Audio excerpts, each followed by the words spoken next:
सो economics में unit 3 जो supply वाला चैप्टर हम लोग कर रहे थे, इसका पार्ट 1 पहले हो चुका था। ठीक है, तो पार्ट 2 हम लोग स्टार्ट कर रहे हैं, law of returns to scale. So as the law of variable proportion is a short run production function theory. इससे पहले जो हम लोगों ने जो टेबल पढ़ी थी वेरिएबल प्रोपोर्शन, जिसमें हम लोग वेरिएबल को चेंज करके आउटपुट प्रोडक्शन में चेंजेस हो रहा था। ठीक है ना, वो हमने देखा था ना कि एवरेज जो कॉस्टिंग है कम होती जा रही थी जब हम इनपुट बढ़ा रहे थे।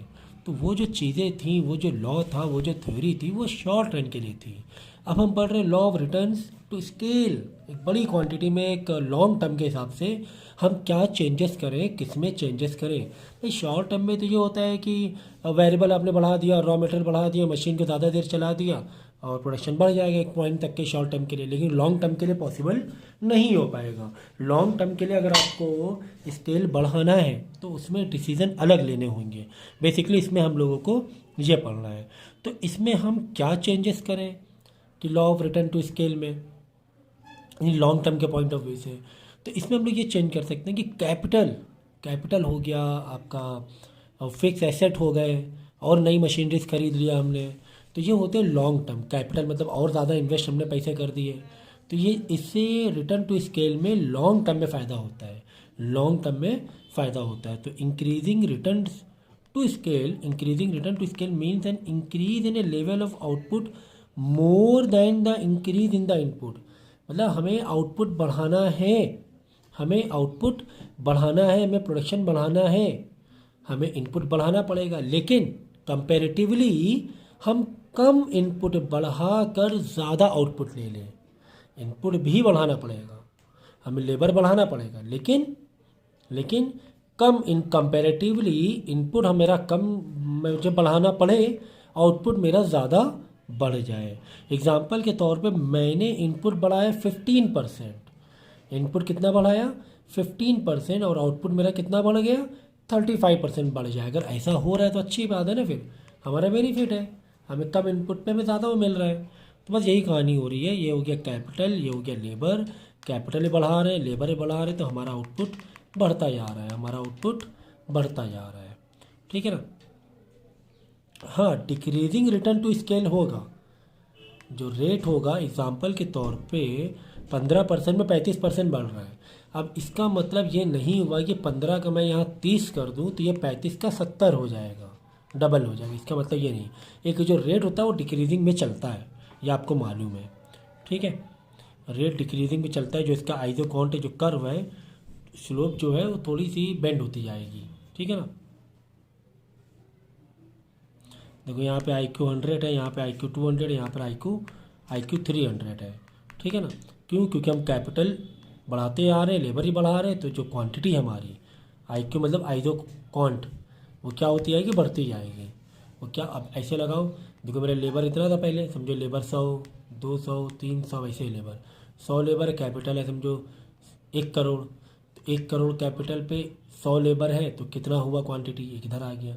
हमने लेबर बढ़ा दिया, 200 कर दिया, कैपिटल भी हमने कर दिया 2 करोड़, ऐसे करके ऐसे देखना पड़ता है, ऐसे। ठीक है, इधर लेबर बढ़ाया और इधर से कैपिटल बढ़ाया तो 1 पॉइंट मिल जाएगा, फिर इधर से लेबर बढ़ाया, फिर इधर से 1 पॉइंट ये मिल जाएगा, 3 पॉइंट मिल जाएगा, फिर बाद में लाइन खींच देना आप। ठीक है, तो ये होता है। देखो फिर आइजो मतलब होता है same equal, same quantity, equal quantity, quant मतलब क्वांटिटी। ठीक है ना, तो अगर आइजो क्वांट मिल रहा है मतलब कुछ हम छेड़खानी कर रहे हैं हमारे इनपुट में कुछ फेर बदल कर रहे हैं, लेकिन फिर भी आउटपुट सेम ही आ रहा है, तो उसको हम लोग बोलेंगे आइजो क्वांट।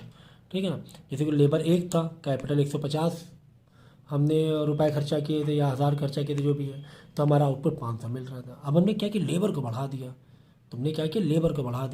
लेकिन तुमने इधर क्या कम कर दिया, कैपिटल कम कर दिया।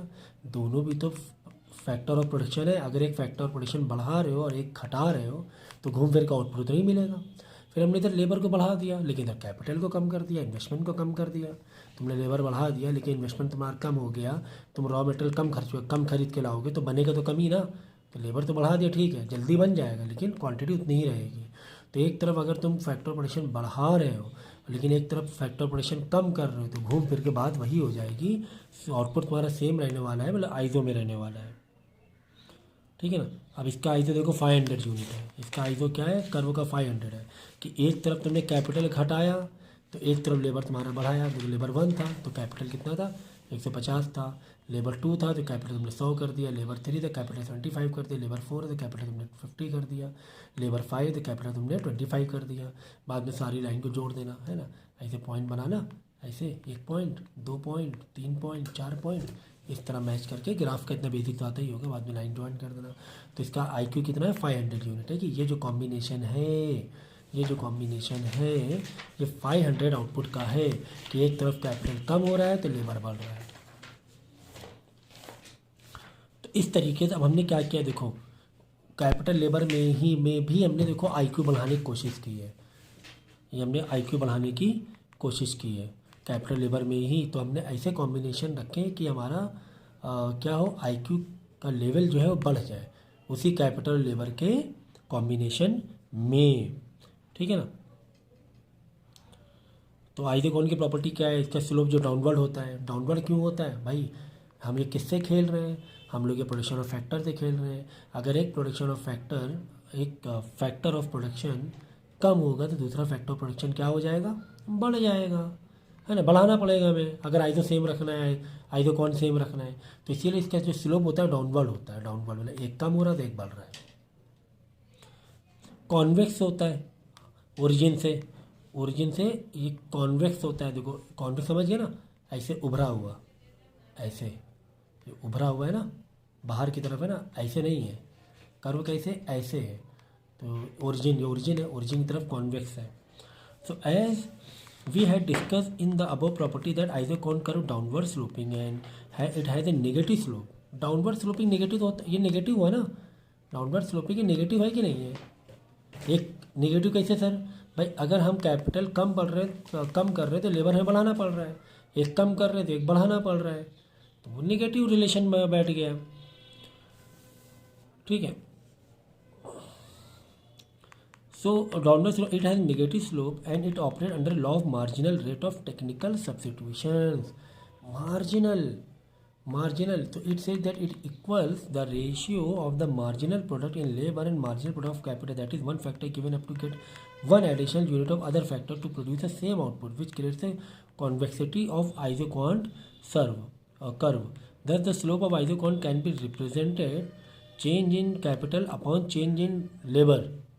के फॉर कैपिटल, तो चेंज इन के अपॉन ये डेल्टा मतलब होता है चेंज, ठीक है। ये दिख रहा ट्राइंगल जैसे बोलते हैं डेल्टा, तो डेल्टा के बाई डेल्टा एल, हमने कैपिटल उसमें चेंज किया तो ये आ गया MRTS, मतलब मार्जिनल तुम्हारा रेट ऑफ टेक्निकल सब्सटीट्यूशन। वो उसी के रेट से, मतलब ज़रूरी नहीं है कि तुम जितना कैपिटल कम कर रहे हो उतना लेबर तुम्हारा बढ़ रहा है, तो ये डिपेंड करता है रिलेशन के ऊपर, ठीक है। वो एक पॉइंट में आके मार्जिनल होता है आता है, एक रेट उसका है ना एक अलग लेवल से चेंज होता रहता है। इसीलिए इसके अंदर कॉन्वेक्सिटी आ गई, थोड़ा सा कॉन्वेक्स हो गया, थोड़ा सा क्या हो गया, कॉन्वेक्स हो गया। बीच में कहीं पर ऐसी सेटिंग है,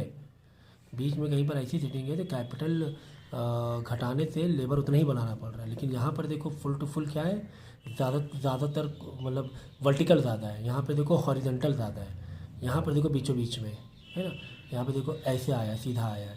तो कैपिटल ज़्यादा, मतलब कैपिटल बहुत ज़्यादा बदलने से इस पॉइंट में लेबर में ज़्यादा बदलाव करना नहीं पड़ रहा है।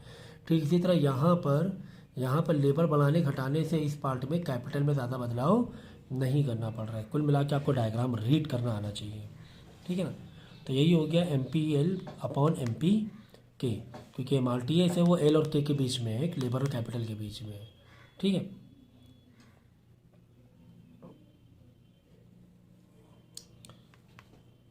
So thus the above equation represent ratio of change in capital and labor should be equal to the ratio of marginal rate of technical substitution of labor capital, which is equal to the ratio of marginal product of labor of capital। तो marginal जो product है, जो भी output में change आ रहा है, जो मार्जिनल चेंज आ रहा है due to change in capital change in labour, due to change in capital upon change in labour. तो यहाँ पर वही बता रही है मार्जिनल प्रोडक्ट में चेंजेस आएगा, आउटपुट में मार्जिनल चेंज हो सकता है, ठीक है। So the convexity of isoquant mean that as we move down the curve less to capital given to for addition, यही मैं बता रहा था आपको। कि जैसे ही आप नीचे जाओगे तो कैपिटल में तुम्हें कम चेंजेस करना पड़ेगा, लेबर में ज़्यादा चेंजेस हो रहा है, क्योंकि यहाँ से देखो मोर हॉरिजेंटल हो रहा है, ज़्यादा हॉरिजेंटल, हॉरिजेंटल में क्या होना है, लेबर है। यहाँ पे देखो कैपिटल में ज़्यादा वर्टिकल है, लाइन है ना, वर्टिकल पैरेलल टू कैपिटल जैसा दिख रहा है, मतलब यहाँ पे कैपिटल में बहुत ज़्यादा चेंजेस है और लेबर में बहुत कम चेंज है, ये बता रहा है। बीचों बीच में सही रिलेशन आता है। Thus the isoquant can be convex to the origin but not the concave because it would mean that MRTS will increase instead of decreasing. That is, labor will increase at a constant rate of amount of capital given up goes to on increasing. तो इसका मतलब यही हुआ कि labour हम बढ़ाएंगे, labour increase होता जाएगा, लेबर क्या होगा, इंक्रीज होता जाएगा, तो आउटपुट में जो चेंजेस होंगे वो ज़्यादा इम्पैक्ट डालेंगे। ठीक है ना, देखो यहाँ पे साफ साफ लिखा हुआ है but not concave because it will mean that MRTS will increase, बढ़ेगा instead of decreasing, that is labour of will increase at the constant rate of the amount capital given the अब will goes on increasing.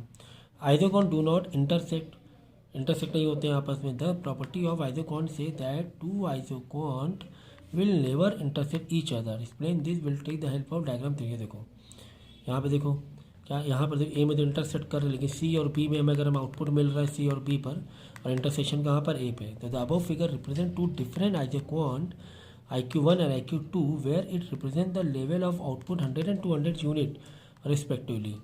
Point on represent 100 unit of output of IQ1, जहाँ पर 100 unit of output है, तो जब 100 unit of output है तो कौन सी particular setting में, पर्टिकुलर लेबर यहाँ पर है, इतना लेबर दिया और इतना कैपिटल दिया तो हमें 100 मिल रहा है, लेकिन लेबर को हमने थोड़ा बढ़ाया, कैपिटल थोड़ा बढ़ाया तो आउटपुट हमें 200 मिल गया। देखो है कैपिटल थोड़ा बढ़ा कि नहीं इसके कंपेयर में, यहाँ पे इसके कमरे लेबर भी थोड़ा सा बढ़ाया हमने। Until C represent 200 unit of IQ2 the point B shows the intersection of both the isoquant where is logically not possible to identity the level of output. Isoquant can not touch either of the axis. ठीक है, तो कह रहा है कि isocon touch नहीं कर सकते हैं किसमें, इसके एक्सिस में और इसके एक्सिस में। ठीक है, the end isoquant can not only touch X axis और Y axis or any either axis because it will represent that the isocon only produce goods by using one factor production either by other factor production। ठीक है, तो capital और labour बिल्कुल zero तो नहीं कर सकते हो ना, कुछ तो कैपिटल कुछ तो लेबर रखना ही पड़ेगा ना, तो टच कैसे करेगा, कुछ तो कैपिटल या कुछ तो लेबर आपको देना ही पड़ेगा ना प्रोडक्शन करने के लिए। Higher the isoquant higher the level, ये तो पता ही आपको, जितना ऊपर जाएंगे आइसोकॉन मतलब प्रोडक्शन उतना ज़्यादा होता जाएगा। ठीक है, बाद में देखो टाइप्स ऑफ आइसोक्वांट है, लीनियर आइसोक्वांट है, बिल्कुल लीनियर रिलेशन रहेगा, जिस हिसाब से कैपिटल कम कर रहे हो उसी हिसाब से लेबर कम होता जाएगा। फिर कर्व वाला रहेगा आइसोक्वांट, ये लेफ्ट हैंड में उल्टा हो रहा है, देखो यहाँ पे क्या हो रहा है, हम कैपिटल बढ़ा रहे हैं, लेबर भी बढ़ा रहे हैं। ठीक है, फिर किंकेड आइसोक्वांट है। अब ये डिपेंड करता है अलग अलग प्रोडक्ट के ऊपर, कहीं पर कैपिटल और लेबर की अलग सेटिंग से प्रोडक्शन बढ़ रहा है, किसी प्रोडक्ट के लिए कैपिटल की सेटिंग और लेबर की सेटिंग अलग से हमें प्रोडक्शन बढ़ रहा है। डिपेंड करता है प्रोडक्ट के ऊपर, कहीं पर कोई प्रोडक्ट मांगता है लेबर ज़्यादा हो, कहीं पे कोई प्रोडक्ट मांगता है कैपिटल ज़्यादा हो, टेक्नोलॉजी ज़्यादा हो, है ना, डिपेंड करता है ना, प्रोडक्ट टू प्रोडक्ट के ऊपर डिपेंड करता है। कहीं पर है ना कैपिटल पैसा ज़्यादा चाहिए होता है, कहीं पर लेबर ज़्यादा चाहिए होता है। ठीक है, तो फैक्टर कॉम्बिनेशन लेबर कैपिटल बताया है कि अगर 10 लेबर है तो 80 कैपिटल है, 20 लेबर है तो 50, तो एक बढ़ा रहे लेबर तो कैपिटल हम लोग घटा रहे, तो इसीलिए नेगेटिव रिलेशन आ रहा है हमारा। ठीक है, बाकी ये आपको करने की ज़रूरत नहीं है, ये बहुत इंपॉर्टेंट है प्रोड्यूसर्स इक्विलिब्रियम, ये हम लोग नेक्स्ट लेक्चर में करेंगे। ठीक है,